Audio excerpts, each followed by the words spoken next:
नमस्कार, शोभा विजय किचनमध्ये आपले खूप खूप स्वागत आहे। आज आपल्या किचनमध्ये हॉटेल स्टाईल असा अंडा मसाला पाहणार आहोत। हा अंडा मसाला बनवायला अतिशय सोपा आहे।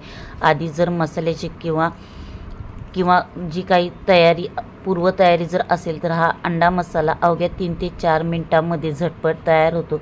तर इथे पाहू शकता अंडा मसाल्याची थिकनेस ही टेम्पटिंग छान दिसत आहे। तर हा अंडा मसाला तुम्ही भाकरी, चपाती, नान, रोटी, पाव, ब्रेड किंवा नुसत्या भाताबरोबर खाऊ शकता, इतका टेम्पटिंग दिसत आहे। चला तर मग हा अंडा मसाला बनवायला सुरुवात करूया। तर कढईमध्ये 1 चमचा तेल घेऊन त्यामध्ये मध्यम आकाराचे 2 कांदे उभे चिरून घेतलेले आहेत। तर इथे कांदा छान आपल्याला नरम होईपर्यंत भाजून घ्यायचा आहे। तर इथे पाहू शकता कांदा छान नरम होऊन हलका लालसर असा भाजलेला आहे। तर ह्यामध्ये सुके खोबरे घेतले 3 ते 4 चमचे, तेही छान आपल्याला हलकेने सोनेरी रंगावर खोबरे छान यामध्ये भाजून घ्यायचे आहेत। हा कांदा व खोबरे छान भाजल्यानंतर मसाल्याला अतिशय अप्रतिम अशी चव येते। त्यामुळे कांदा व खोबरे छान भाजल्यानंतर यामध्ये लसूण पाकळ्या टाकलेल्या 10 ते 15, आलं टाकले अर्धा इंच आणि यामध्ये कोथिंबीर सकट कोथिंबीरच्या काड्या टाकून हे छान एक वाटण बनवून घेतलेले आहे। चला तर मग अंडा मसाला बनवायला घेऊया।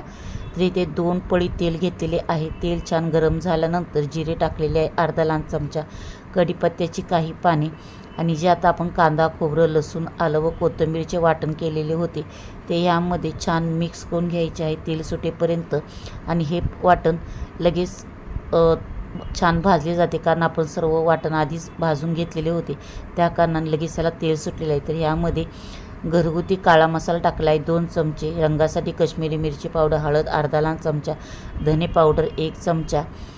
तसेच इथे जर तुमच्याकडे हा साठवणीचा काळा मसाला किंवा कांदा लसूण मसाला नसेल तर जर तुम्ही कोणतीही साधी लाल तिखट जर वापरली तर याच मसाल्यात तुम्ही गरम मसाला टाकून घेणे आणि हा मसाला छान शिजण्यासाठी व तेल सुटण्यासाठी ह्यामध्ये गरम पाणी टाकले 1 वाटी। तर इथे पाहू शकता गरम पाणी टाकल्यामुळे लगेच ह्या मसाल्याला छान तेल सुटलेले आहे। आणि तेल सुटल्यानंतर ही उकडलेली अंडी अशा प्रकारे कट करून घ्यायची आहे। तर इथे मी उभे कट देत आहे, तुम्हाला आडवे द्यायचे असेल तर देऊ शकता किंवा एका अंड्याचे 2 भागी करू शकता। तर ही उकडलेली अंडी छान कट देऊन यामध्ये आपल्याला मिक्स करून घ्यायची आहे, जेणेकरून हा सर्व मसाला अंड्याच्या आतमध्ये जाऊन छान मुरला जाईल। तर छान अंडी ह्या मसाल्यामध्ये मिक्स करून झाल्यानंतर यामध्ये गरम पाणी टाकणार आहे 1 ते 1.5 ग्लास। तुम्हाला जितका हा अंडा मसाला थिक किंवा पातळ पाहिजे त्यानुसार इथे पाण्याचे प्रमाण ठेवणे।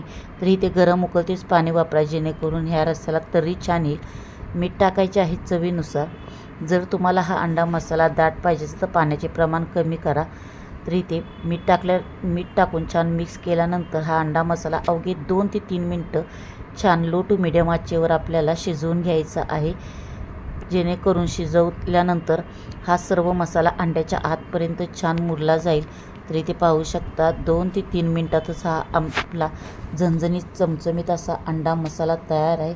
चला तर मग हा सर्व करूया। तर हा अंडा मसाला बॅचलरही बनवू शकतील, जर तुम्ही वाटण जर त्यांच्याकडे ऑलरेडी तयार असेल तर अवघ्या 2 ते 3 मिनटामध्ये हा अंडा मसाला तयार होतो। नक्की ट्राय करा। रेसिपी कशी वाटली मला कमेंट करून मात्र सांगायला विसरू नका। तर हा अंडा मसाला भाकरी, चपाती, पोळी, नान तुम्ही कशावरही खा, पण नक्की एकदा ट्राय करा। पुन्हा भेटूया एका नवीन रेसिपीसोबत, तोपर्यंत थँक्यू।